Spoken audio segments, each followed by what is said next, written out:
नखांचा colour change होणे, नख पिवळी होणे किंवा जाड होणे, नखांमध्ये घाण अडकणे, तर हे नखांच्या फंगल इन्फेक्शनची लक्षणे आहेत. नखांना होणारं फंगल इन्फेक्शन, ज्या प्रकारे आपल्या स्किनवरती फंगल इन्फेक्शन होतं त्याच प्रकारे नखांना सुद्धा फंगल इन्फेक्शन होतं. त्याच्या जरी वेदना होत नसतील, ते दुखत नसेल तरी त्याकडे आपण वेळीच लक्ष नाही दिलं तर हे फंगल इन्फेक्शन खूप मोठ्या प्रमाणात वाढू शकतं. आजच्या या व्हिडिओमध्ये आपण नखांना होणारे फंगल इन्फेक्शन कसं ओळखायचं, त्याची लक्षणे काय आहेत, त्याची कारणे कोणकोणती आहेत आणि त्यासाठी डॉक्टरांकडून दिली जाणारे उपचार, ट्रीटमेंट ह्यामध्ये कोणतं मेडिसिन येतं आणि त्यातीलच एक म्हणजे फंगीक्रॉस नेल ॲक्वायर, ते कसं वापरायचं, त्याचे फायदे काय आहेत ह्याच्याविषयीची संपूर्ण माहिती आणि हे नखांचं फंगल इन्फेक्शन वारंवार होऊ नये म्हणून आपण कोणती काळजी घ्यायची आणि कोणता घरगुती उपाय आपण त्यासाठी करू शकतो ह्याच्याविषयीची संपूर्ण माहिती आपण आजच्या व्हिडिओमध्ये जाणून घेणार आहोत. त्यासाठी व्हिडिओ शेवटपर्यंत नक्की बघा. नमस्कार, मी फार्मासिस्ट प्रियांकास फार्मसीमध्ये तुमचं खूप खूप स्वागत करते. नखांना होणारे फंगल इन्फेक्शनच आहे, आपण कसं ओळखायचं, त्याची काय काय लक्षणे आहेत हे आपण बघूया. नखांचा कलर चेंज होणे, तो पिवळसर होणे, पांढरा होणे किंवा हिरवट असा दिसणे. त्याच प्रकारे नख कमकुवत होतात, ठिसूळ होतात, त्याला पटकन चिरा पडायला लागतात किंवा पटकन नख तुटायला लागतात. त्याच प्रकारे नखांच्या खाली घाण जमा होते आणि त्याच्यामुळे नखाशी जाडसर होतात. काही वेळेला नखाच्या शेजारची जी त्वचा असते किंवा नखाचे जे खाच असतात तर तिथे सुद्धा घाण जमा होते, कचरा जमा होतो आणि त्याच्यामुळे तिथे पस सुद्धा होऊ शकतो. पस आणि घाण जमा झाल्यामुळे तिथे दुर्गंधी सुद्धा येते आणि खूप जास्त वेदना होतात आजूबाजूच्या स्किनला आणि तिथे सूज आल्यासारखं होतं. आता आपण बघूया हे फंगल इन्फेक्शन होण्यामागची कारणे कोणती आहेत. तुम्ही जर वारंवार मेडिक्युअर, पेडिक्युअर करत असाल आणि त्यावेळी व्यवस्थितपणे हायजीन मेंटेन नाही केलं तर त्याच्यामुळे सुद्धा हा त्रास होऊ शकतो. त्याचप्रकारे जास्त वेळ ज्यांचे पाय पाण्यामध्ये असतात त्यांना हा त्रास होतो. ज्यांची रोगप्रतिकार शक्ती कमी आहे, एखादं स्टेरॉइड चालू आहे आणि डायबिटीजचा ज्यांना त्रास आहे तर त्यांना हा त्रास होतो. त्याचप्रकारे वय वाढल्यानंतर सुद्धा नखांचं फंगल इन्फेक्शन दिसून येतं. ज्यांच्या पायाला खूप घाम येतो, पूर्ण बंद असणारे म्हणजे बूट, शूज पूर्ण पाय बंद होतील, दिवसभर ज्यांचे पॅक असतात पाय, तेव्हा सुद्धा त्या घामाच्या ओलसरपणामुळे सुद्धा नखांना फंगल इन्फेक्शन हे होऊ शकतं. ह्या नेल फंगल इन्फेक्शनमध्ये कोणती ट्रीटमेंट डॉक्टरांकडून रेकमेंडेड केली जाते? काही ओरल मेडिसिन्स दिले जातात, अँटीफंगल टॅबलेट्स दिल्या जातात. त्याच प्रकारे नेल लॅक्वायर दिलं जातात. ते नेल पॉलिश सारखं औषध असतं ज्याला नेल लॅक्वायर असं म्हणतात. त्यापैकीच एक फंगीक्रॉस नेल ॲक्वायर हे आज आपण बघणार आहोत. फंगीक्रॉस नेल लॅक्वायर ह्याच्यामधील की इन्ग्रेडियंट आहे अम्लोरफिन.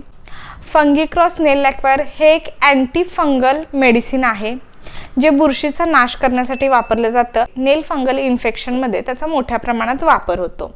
फंगीक्रॉस नेल लॅक्वायरमध्ये असणारा अम्लोरफिन ड्रग हा ज्या ठिकाणी फंगसची ग्रोथ होत असते त्या एन्झाईम्सची ग्रोथ थांबवतं आणि त्याच्यामुळे मोठ्या प्रमाणात फंगी नष्ट होते आणि त्याच्याबरोबर बुरशीचा सुद्धा नाश होतो आणि म्हणूनच फंगीक्रॉस नेल ॲक्वायर हे नेल फंगल इन्फेक्शनमध्ये खूप मोठ्या प्रमाणात फायदा देतं. मेनली कसं होतं, हे फंगल इन्फेक्शन हे जास्त प्रमाणात जर ह्याची सुरुवात कुठून होत असेल तर ती पायाच्या अंगठ्याच्या नखापासून. मग फंगीक्रॉस नेल ॲक्वायर हे ते अंगठ्याचं जे नख असतं चांगलं आणि हेल्दी नख येण्यासाठी त्याचा फायदा होतो. फंगीक्रॉस नेल ॲक्वायरच्या वापराने आपल्या बोटाची जी नखे असतात ती नवीन यायला सुरुवात होते, पण ती येण्यासाठी तेवढा वेळ लागतो आणि तेवढा वेळ आपल्याला द्यावा लागतो.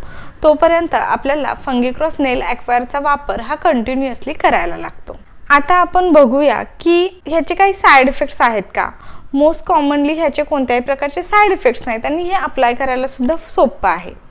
तर जर कोणाला ह्याचे साईड इफेक्ट्स झालेच तर मग स्किनवरती आजूबाजूच्या रॅश येऊ शकतं, लालसरपणा येऊ शकतो आणि खाज येऊ शकते. आता हे कशा प्रकारे अप्लाय करायचं, तर पायांच्या नखांना झालं असेल तर तुम्हाला 10 मिनिटं पाय हे कोमट पाण्यामध्ये बुडवून ठेवायचे आहेत. 10 मिनिटांनी पाय स्वच्छ कपड्याने पुसून घ्यायचे आहेत आणि त्यानंतर फंगीक्रॉस नेल ॲक्वायर सोबतच नेल फिलर येतं, त्याने व्यवस्थितपणे नख घासायचे आहेत. घासून घेतल्यानंतर ब्रशने फंगीक्रॉस नेल ॲक्वायर नेल पेंट सारखा त्याचा ब्रश असतो त्याने व्यवस्थितपणे लावून घ्यायचं आहे. हे नेल ॲक्वायर तुम्हाला आठवड्यातून एकदा लावायचं आहे. एक आठवडा पूर्ण झाल्यानंतर ते नेल पेंट रिमूव्हरने रिमूव्ह करायचं. पुन्हा सांगितल्याप्रमाणे प्रोसेस करायची आणि पुन्हा नेल लॅकवर अप्लाय करायचं. हे नेल लॅकवर तुम्हाला 6 महिने ते वर्षभर वापरावं लागतं फंगल इन्फेक्शन पूर्णपणे नष्ट होण्यासाठी आणि चांगली हेल्दी नखं येण्यासाठी. त्याचबरोबर तुम्ही घरगुती कोणकोणते उपाय करू शकता. टी ट्री ऑइल लावू शकता जे अँटीबॅक्टेरियल आहे. फंगल इन्फेक्शन जर स्टार्ट झालं असेल तर विक्स सुद्धा लावू शकता, त्याने सुद्धा फायदा होऊ शकतो. मेंथॉलचा वापर तुम्ही करू शकता. हे होऊ नये यासाठी आपण कोणकोणती काळजी घेऊ शकतो तर मेन पेडिक्युअर किंवा मॅनिक्युअर तुम्ही जर वारंवार करत असाल तर त्यावेळी व्यवस्थित स्वच्छता तिथे मेंटेन आहे का हे बघा आणि वारंवार करणे टाळा. त्याचबरोबर क्युटिकलला कोणत्याही प्रकारचं डॅमेज करू नका, कारण क्युटिकल हे आपल्या नखांचं संरक्षण करतात. त्यांना जर डॅमेज झालं तर त्यामुळे सुद्धा फंगल इन्फेक्शन होऊ शकतं. त्याचबरोबर ज्यांना सतत घाम येतो आणि पूर्ण बूट वगैरे दिवसभर घालावे लागतात तर अशा लोकांनी जेव्हा तुम्ही बूट काढता तेव्हा पाय थंड पाण्याने स्वच्छ धुवून घ्या, व्यवस्थित पुसून घ्या आणि किंवा सकाळी सुद्धा जेव्हा तुम्ही बूट घालायच्या आधी व्यवस्थित पाय स्वच्छ धुवून पुसून त्या पायांवरती अँटी फंगल एखादी पावडर स्प्रिंकल करा की ज्याच्यामुळे सतत घाम येणार नाही आणि जरी घामामुळे कोणत्याही प्रकारचं फंगल इन्फेक्शन स्प्रेड होणार नाही म्हणून. त्याचबरोबर तुम्ही कॉटनचे सॉक्स सुद्धा वापरू शकता.